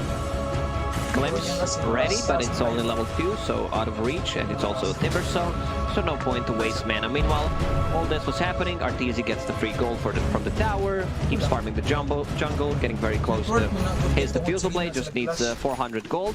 I wouldn't mind seeing Hood also on him, because there's a bunch of magical damage, like second item Hood on PL feels very strong. Yeah, tank yourself up, allow your Phantom Lancer to actually get involved in these fights. We are still holding on though as Team Spirit. Gyrocopter not looking too bad in the old net worth, but there it is, that catch on Storm. So vitally important they get that kill. You lose out on 3 heroes in the exchange. Good Supernova. Tier 1 tower dead, and that Finger of Death right at the end onto Yatoro. Picking off the Joker in the trade. Good little fight from EG there, and all dictated by these catapult timings. Much smoother from them. And it's down to Spirit now. Team Spirit does not have a good hero against the Timbersaw. They don't have a Spirit Vessel carrier. They don't have a percentage-based damage. So he's gonna feel pretty safe. Like, this might be the game where Ice's Highs just ends up with 0 or 1 death in the end, no matter who wins. That's easy. He's being pinged down. Has no idea this is coming, but he gets the doppelganger. No! The real one stuck inside the Static Storm. Spear back and dead. The unfortunate situation for the Phantom Lancer where he spawns inside the field. Doesn't matter if it's the high ground, if it's a cliff, he'll always find a way to get stuck, Gary. That's the Arteezy way. A good move though from Team Spirit. You know, using these circles we've been talking about, getting on the board, finding core kills, and Collapse leading that charge. He is the carry right now, their team. Top of the net worth. And he has all of the abilities they need to pick off these more elusive targets in the Storm and the PL. Never feels like there's a rush for EG though, does it? It's always Team Spirit scrambling to look for fights, trying to build up their items, catching up in this kind of game. I saw a play from Nico when Execration was playing, when he used Branch to get out of the static field. Yeah, the static field. Kinetic field. Could have possibly been done the same thing with the Ironwood tree there. Ooh, could have been an idea, yeah. I'm not 100% sure it works, but I believe it does. You know, we analysts, casters, you know what we say. I'm gonna reveal a secret. If you're not certain about something, you say, last time I checked it, it was working, or to be even more professional, like last time I tested it, to look like you're doing some extra work. And then you say, yeah, it worked. I was in demo hero mode last night. I spent whole night, didn't even sleep, was just testing stuff. Yeah, I mean, this is how it's worked with like Sprout and Cogs, right? Like, people stand aside. If something takes their place, they have to get pushed down somewhere. Tiny gonna get pushed into the grave by Storm Spirit. And that Phoenix yet again controlling that middle lane and that dire triangle. That's the Orchid reveal for the Storm Spirit, so he can get easy pickups on the side lanes if someone wants to push. The panel talked about what the itemization for Mars in this game should be. Hood of Defiance into Yule Scepter, so you can survive through the initial burst, and also have that setup for the Storm Spirit. You have also a way of removing Fiery Spirits, removing that silence as well on top of it. Man, Ice. You kept saying he's going to be unkillable and he might have 0-1 deaths. No, I don't think he dies. I don't think he should die at all. Now that seeing that Vanguard is up and that he's going for the Guardian Greaves. Yeah, I saw that pick up. I was like, okay, he's actually gone for it. Might be overkill, like you mentioned, but he can just do what he's doing now. He has sat mid for about 3 minutes, just pushing wave, making sure that there's no pressure at all on his own tier 1, and that leaves a complete wide open map for Arteezy with 150 CS, 16 minutes in. Diffusal Blade with a hood. EG should be feeling quite strong and ready to fight. But they don't need to force anything. They can just keep scaling, keep farming. You know Team Spirit eventually will want to come to you. Whenever you have PL in the team, and the matchup, the carry-to-carry matchup is good, you don't feel rushed. You don't necessarily need to go in and seek out the fights. It's not like it's just going to be a tier 2 for tier 2. Both teams playing with the catapults, a lot of damage coming onto these towers. Team Spirit actually backing off. They only see Phantom Lancer on the top, so they are a bit worried. That's a good point you brought up, and I think Lizard mentioned it as well. Gyrocopter against Phantom Lancer. And we've always thought historically that, oh, he's got AoE damage, he can clear illusions, but it's that double-edged sword, right? If the Phantom Lancer gets on top of the Gyrocopter, he doesn't really deal with the illusions that well. Yeah, it's really not that great, especially once Phantom Lancer gets that tanky item, which most likely is going to be Heart eventually, then the damage output from Gyrocopter is really not noticeable. Yeah, you can take the illusions down to like half HP and then they're all done for. And look at this. Timber Sword just TPs into the middle of 5 heroes basically. Thanks to Glimpse. Glimpse back all the way to top lane again, so tier 1 should finally be claimed by Team Spirit here as Evil Geniuses. They are putting themselves in a position to contest this. Are they under vision?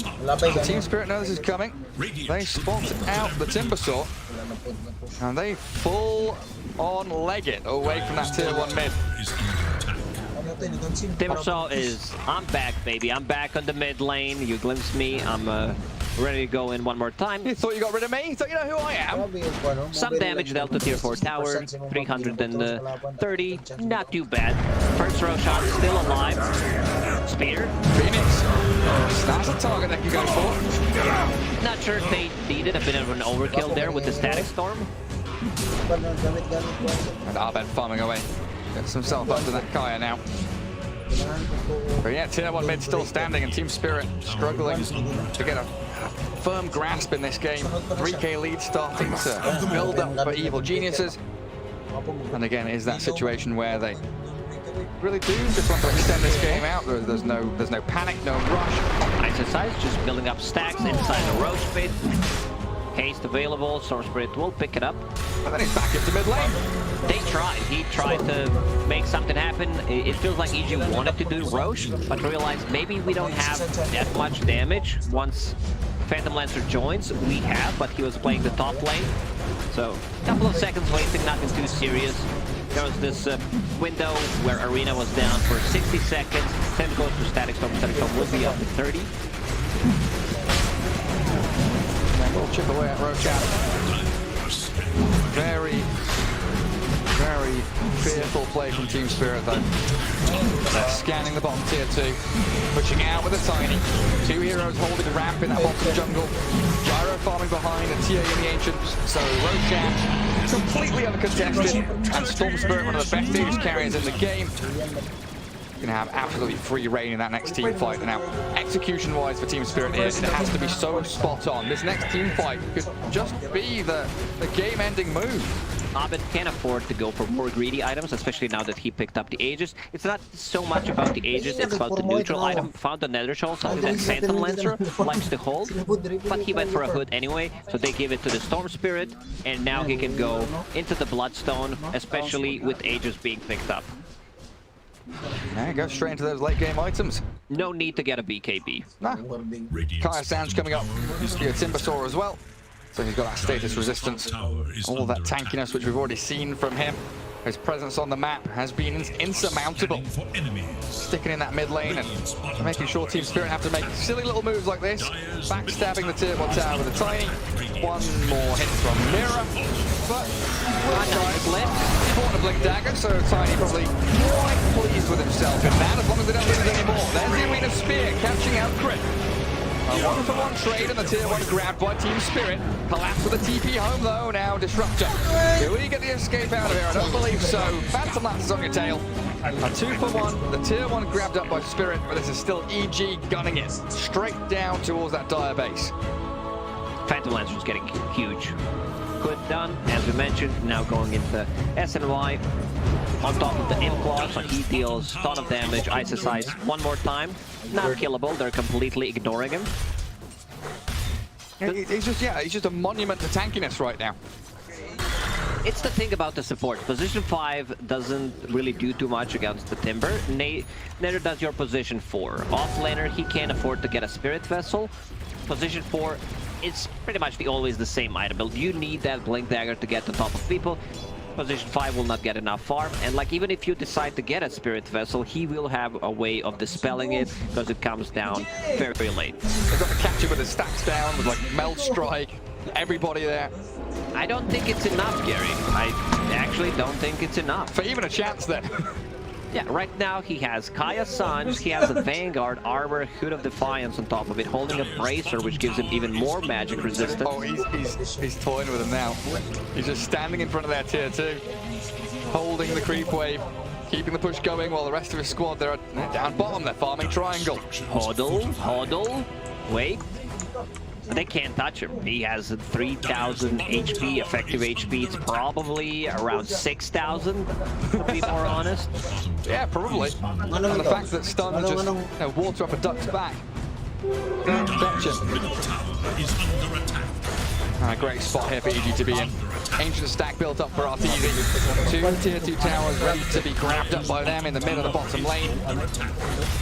And this first Aegis really has allowed them to take some pretty supreme map control, but it has to be said, Team Spirit, they've kept that net worth lead at around 3k. They are still farming very nicely. TA's up there, close to where the Phantom Lancer is. Gyro hasn't slipped away, so they are starting to hit some of these important item timings themselves. BKB on TA is going to be big for them. TA has been slowed down. This is not type of a game that TA wants to play. She wants to be out there on the map, putting some pressure, possibly invading enemy triangles, getting some kills. Also stealing Roshan from a TA lineup, always gonna feel good. I'm just watching it Ice. I'm not even moving my mouse, Gary. Checking what he's doing. If they want, is that your therapy? This is my therapy, exactly. I just chilling. Nice mug of tea with a bit of honey in it, watching Ice Timbersaw. I want to see if they decide to make a move on him. Like, he dies if they bring 5 heroes. Well, they can move top instead. A start on the Gyro, glimpse away. Ahmed sends off to the other side of the map. And Crit into a sacrifice from EG. While Mira getting caught up here by ISI. Some good track to slow down the Phantom Lancer. There with the Lance and the Sunray coming. Mira attempts the TP, but sliced and diced by ISI. Storm Spirit, the Yule with the spear setup. Arben going with a couple of chain stuns with the home missile coming through, but Yatoro needs the help of the glimpse. Good glimpse back. Bit of a lag. We'll disconnect and reconnect quickly. He'll be back just fine. Is that his Bloodstone finish now, the cost? Yeah, it's Bloodstone flying to him. It doesn't have anything queued up. It should be another tanky item. Scotty maybe? Scotty feels good. You're playing against the two range heroes. The slow is insanely good. And either that or a heart. I would kind of prefer Scotty because you're playing into two ranged cores. If it was a melee, maybe a Scotty would have been a better choice, but we'll see what he decides to go for. Ben ready to go. Ready to lose. So, now we see reactive armor stacks for the Timber Sword, the most tanky talent choices from the Phantom Lancer. With that Scotty or the heart, whatever it might be that you mentioned. Only going to increase his tankiness. Timbersaw still deciding what do I want to buy. Wants that Guardian Greaves, but does not want to spend gold. So he's changing his item build quite a lot. Disassemble via Sanj, get the Bloodstone, have a Sanj, possibly upgrade to have his Halberd against the Gyro, against the TA. Gonna be great. Oh, he can disassemble his Vanguard as well, can't he, for that Vitality booster? That's so good. We'll see what he turns everything else into. We'll have like a ring of health and stuff like that. This is something that pro players have been doing much more lately, just getting more efficiency from the items by disassembling. Let's wrap around. Team Spirit. And there we go. Just a spinning coming, static storm onto Arteezy. The field, the circle all overlapping towards the Phantom Lancer. Arteezy, he's still alive, but it's an disruptor. And the Sunray heal allows the Arteezy PL to cruise through to this victorious fight for EG. Mira zapped on, zipped towards Albert, will find the Tiny on the backside, and Toronto, Tokyo. It's BKB to TP, on the run. They are moving back to their Phantom. That was their aggressive move, and just Flounders falls flat on its face. Once EG gets a kill or two, and if egg is still available, they pop that egg, fight's completely over. They don't have enough attack speed to kill it. Templar Assassin is not gonna stand there, especially if BKB is down. Gyrocopter also forced to use an earlier BKB in the fight. Now we have a Bloodstone on the Stone Spirit complete. We have Phantom Lancer going for the Scotty that we talked about, and you have a Bloodstone on Timbersaw, also keeping this casual ring, so he disassembled Kaya and Sanj. It was enough, you know, he got something out of the item, he got 0 deaths from it, and Bloodstone done, Heaven's Halberd done. Dagon next, yeah. No. Has Shiva's Guard. No, Shiva's Flames. Life decides you know you want to buy Dagon 5. Heading into Shiva's Guard as well, apparently. So we'll see if we have a bit of a switch up between the Timber and the Storm Spirit, both considering the same sort of itemization. They like to toy with their items. That's the one thing that I noticed. I wouldn't mind seeing either a BKB or Aghanim Scepter. This is one of the best ways you can protect the egg with and just keep them in place. So both Timbersaw, it's a setup for big spike for Lion, or Phantom Lancer to just deal damage with the illusions. Arteezy, we can see that he is burstable if it's executed properly, but there's a Sunray on top of him, plus a hood, a lot of damage that he can soak up. It's not, if he's caught alone, he's gonna die. You know, sometimes my analysis is really on point. If they lock him down for 5 seconds, he's dead. Very nice, Lacoste, thank you very much. But if there's a team backing him up with the Sunray, with the like Timbersaw going in, possibly using Heaven's Halberd pre-BKB, this is something they need to be very careful about. So much more difficult for Team Spirit. Because we were saying even, you know, 10, 15 minutes in, the execution from this entire squad, it has to be really perfect. So far, yeah, the spellcasting's been on point. It's just not been quite there in terms of where they are taking the fight. The positioning of EG been one step ahead this time around. And Storm Spirit, here to go on Tiny. Here's the Yule Spear. Arben getting caught out with the June Storm. Don't spike onto Tiny. Arben with a bit of mana left. Gets over the arena with the glimpse back into the field. Bastion out the Storm. Big kill. 400 gold for Mira. Not the hero that you want to give it to, but It is what it is. Roshan will respawn in a minute and 20 seconds. Tier 3 items starting to drop. Quickening Charm for Team Spirit. And Roshan a minute away. The Storm Spirit will be alive. Scanning for enemy. And Radiant even scanning in the pit just to try and make sure there's no funny business happening over to that side of the map. And they're even smoking out here. Arteezy would love to farm his Scotty, just needs 100 gold. There's already Courier in the secret shop, which is not secret anymore. They definitely need to change the name of that shop. What do you want to call it? Everyone knows about it shop. A very well-known shop. Smoking to smoke. Everybody dance around the Roche pit. Toronto, Tokyo, getting some traps down as Isosize playing the previous batch, where you could scout things out in the Roche pit with Courier.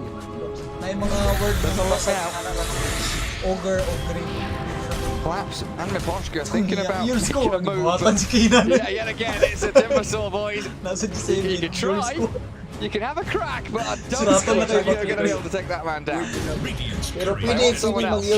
Courier will work. Plate mail gone. Isosize loses his Courier this time, and Roshan respawning in 1 second. Are you guys gonna play It's the only thing they can kill for Isosize. Hero cannot die.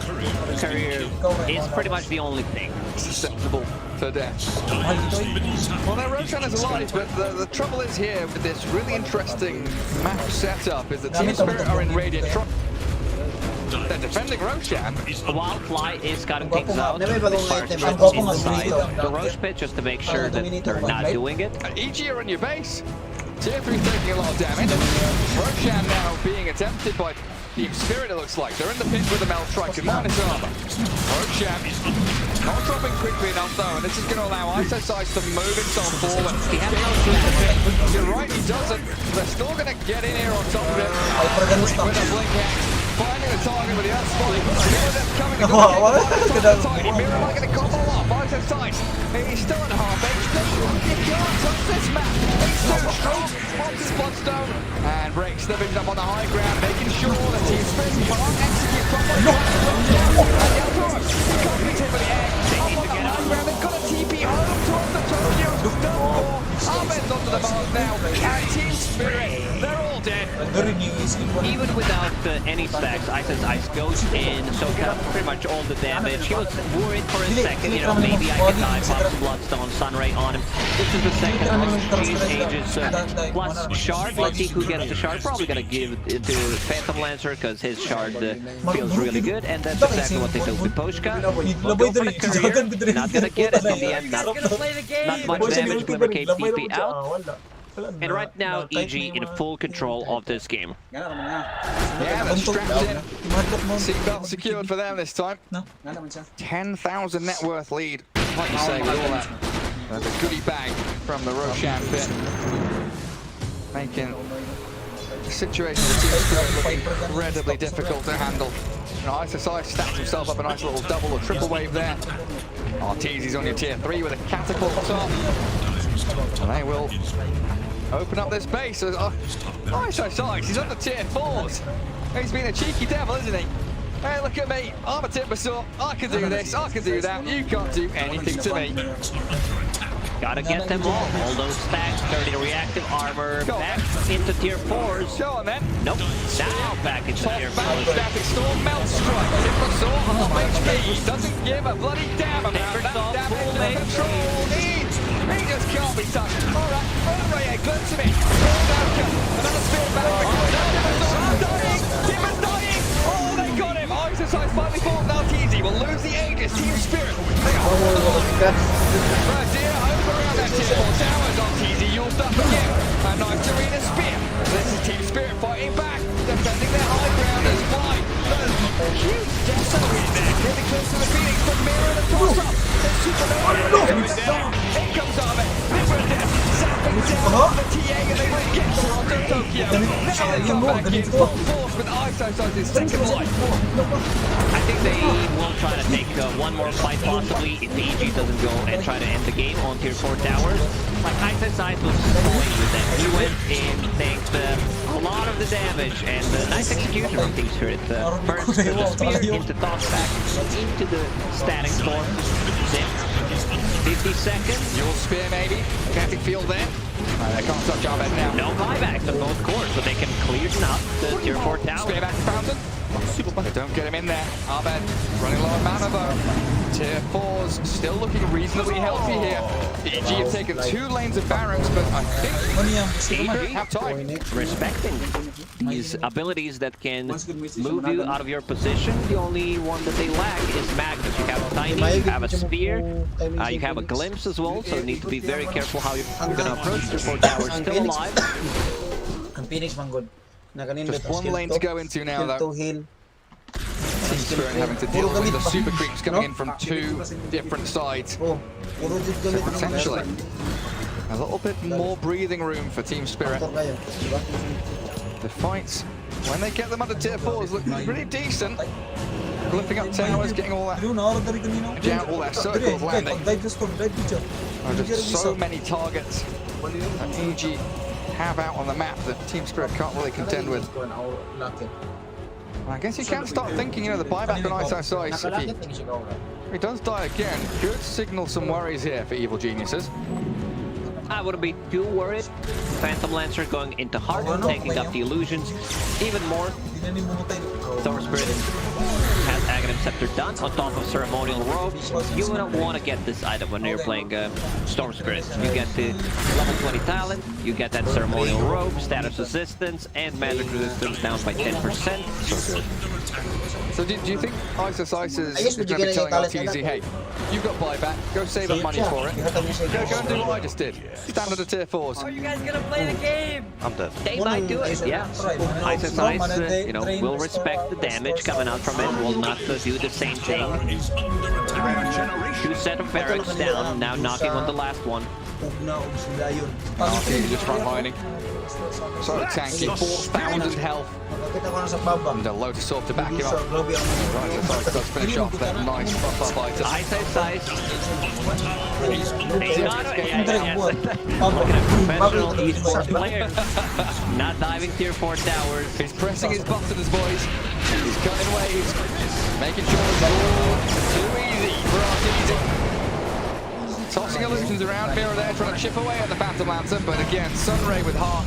Collapse will miss out the spear with a great doppelganger dodge. Yakuro's burn. Mana down from Arbed. Slicing through the Gyro Disruptor. That comes from Team Spirit now with a focus on Collapse. Blows him up with a finger in it. And it's a 4 versus 5. Runs them all over. The bulldozers arrive with Ice. Sprints towards the fountain and forces the GG. Much better execution from EG after calling out the good game. 22 minutes in game number 1. They managed. Evil Geniuses nih. Terpau, berayon po. Enggak po. Digido Bispo. Aduh. Ambil kebut-butan. Kenapa?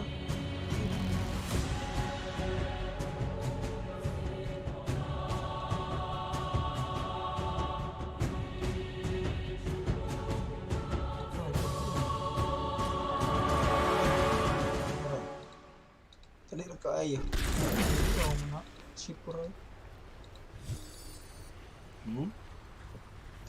Disease kena lebih. Narik ni.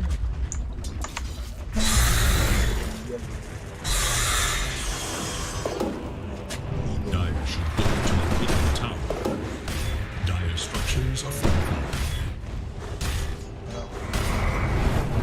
With the E-Blade, with the natural order. There is little hope for Dire's middle tower. Definitely one of the nicer ones to find. I mean, the resistance as well. You know, that it's a lot of magical coming out from Beast Coast. Really, I mean, everybody other than the PL. So, mate, definitely getting his wishes achieved there with the RNG. It's going to help him also when he's turning into the Timber Saws. We will definitely see a lot of the times in the fights. Just even more damage, even more protection, as you're saying. Yep.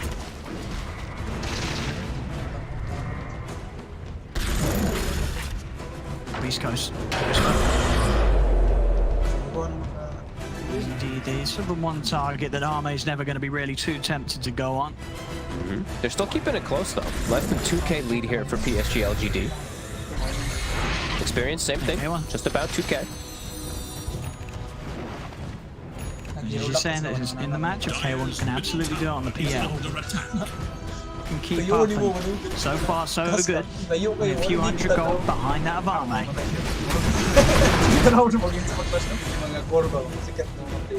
They're giving Chris Luck the Philosopher's Stone. I actually quite like this. Instead of giving it to the two supports whose job is, it's already there just innately with their skill build, they need Chris Luck to continue trying to get some type of scale. So I actually like that they've given it to him this game. He was already starting to fall a bit behind on the net worth, so that's going to help him a lot.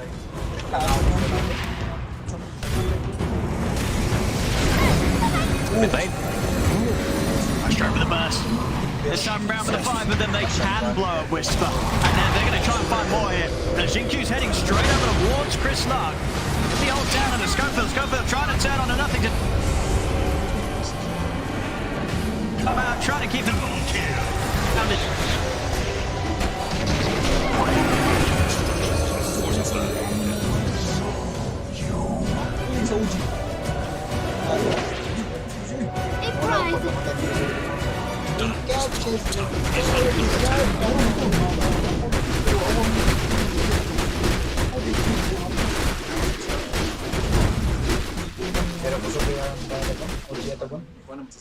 Precious bounty.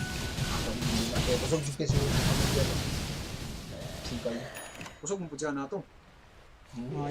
Pila to. Mobitaw to niya na si Gerard.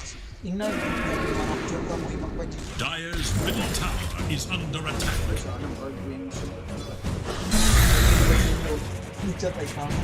What's going on here? Is that lag? Another word for lag, perhaps? Let me run the old translation. Do your translation. Chris Luck is trying to speak back to him. And they are hitting the mid tower, so they're identifying the fact that those ultis are down. Trying to take advantage of it. We'll be able to get the tier 1, so good recognition from Beast Coast. I have no idea. The translation system is not working, unfortunately. So I'm sure some of the experts in Twitch chat will translate. I put it in, and I mean, well, according to Google, it said they were speaking either Hawaiian or Japanese. So, okay, well, that's unfortunate. I mean, maybe it's some anime thing. It could be an anime thing. Maybe I don't know. I'm sure we've got some experts at home that will know, understand the messages being. I'm sure it's all friendly banter. It'll be friendly. It is. I usually just expect like the Kame, Kale, something that is usually some type of lag. Because I'm actually experiencing a little bit on my end. I don't know if you are.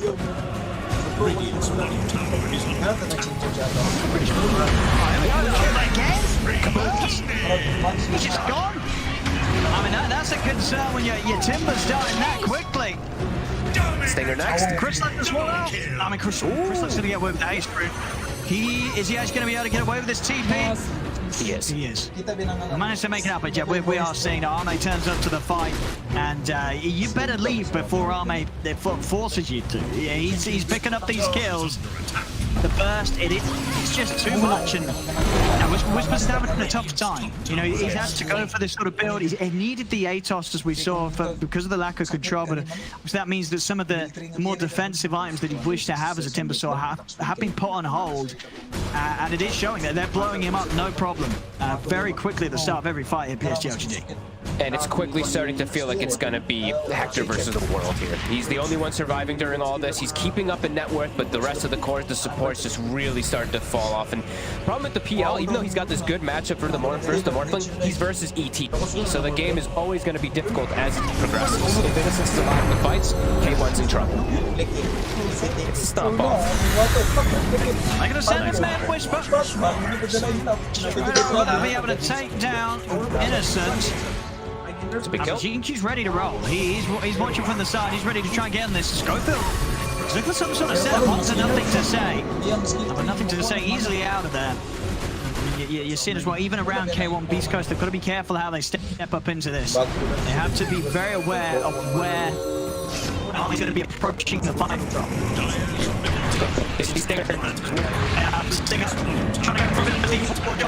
But Faith behind and ZQ, they get the angle on him. Stinger's gone. Mas ni grabe karon. Beast Coast, they've really got to consider if they want to stick around here anymore. They're losing teammates. It's not a fight to have.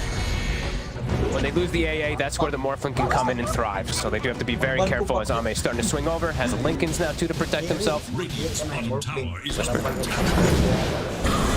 Get to the high ground. Timber chain. Look at this damage from Ame. And he's gone. He's just destroying Whisper every single time. Whisper is not having a fun time against Ame. Ame is pretty much dealing with him single-handedly now. Level 21. Ame is very impressive on his Morphling. 9-2-1. Going for the tier 2 now by himself while his team looks to set up around mid. Schofield showed himself for a second here. He's in trouble. Oh, Missy Stinger. I mean, I think they go for more. Up to the high ground, they've found him. He's innocent. He's got the setup with the stop. Easy dodge of the Ice Blast. PSG LGD, they're starting to run them over a little bit here. 19 to 12, 10k lead. And they're up to the high ground. Ghost ready to go level 18 as well. So level 3 Exorcism. Ready to start beating into the high ground. They've got the fortification. A couple of the buyback from Schofield. Buyback enough to head them back out of this. And there's a DD waiting outside the pit as well, ready for Arme to take for the Roche. Well, get ready for the Nahaz tweet about the DD outside the Roche pit. They do have exorcism still going, so it's gonna die quickly.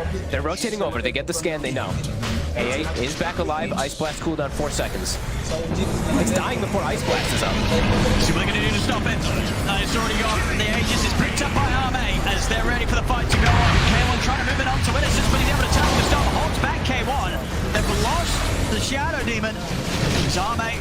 He's still alive. Heads over towards Whisper. They're trying to bring down this wall, but he's got the Aegis. He's going to be back for round 2 as 3 dead on Beast Coast. Buyback from Innocence K1. He's got to do some sort of insane cleanup here. He's alone. He's trying his best, but he's outnumbered here by the 4. There's nothing to say. Finds Chris Luck off to the side. K1, he's on to Jinkyu. He will manage to find the Pangolier. Can he get more out of this? He cannot. The burst is too much. Arme sees his target, blows him up with the E-Blade. Another cleanup here from PSG LGD. Game's just way too hard for them. The AA blast, it doesn't get thrown onto the Morphling, gets thrown into Death Prophet, doesn't matter. They can't take out the Morphling twice anyway, and it really is Hector versus the world. The Timbersaw just dies in a matter of seconds. Same thing for the Snapfire. Gets a nice little gobble up throw play into the Roach Pit, but with that DD, it died way too quickly, and now probably just a Rax, if not 2, since that PL's dead for a solid 55 seconds. He bought. He spent the gold on a Mithril Hammer. Oh, he did. He did indeed. Another situation here, unfortunately for K1, where the pressure's on, as you say, for him to really pull this one off. As it's not easy for his teammates around. It's a difficult game and a long time due to these little purchases where he's not going to be able to turn up. We'll see what the rest of the Fortnite can do. They get Whisper in. He's going to get taken out by the kisses, but again, Arme just handling Whisper. As Whisper's out, and another ready to go for more. Dream Call set up, and PSG actually diving in towards the fountain. They kill off Chris Luck. Triple kill for Arme, running down Stinger. Once again, everybody dead on Beast Coast. PSG LGD, they'll look for the close-up, and they'll get the GG coming out here from Beast Coast. As PSG LGD, this game too, I mean, from the draft to the play, all very well done. As the Beast Coast, they did make this one a bit difficult.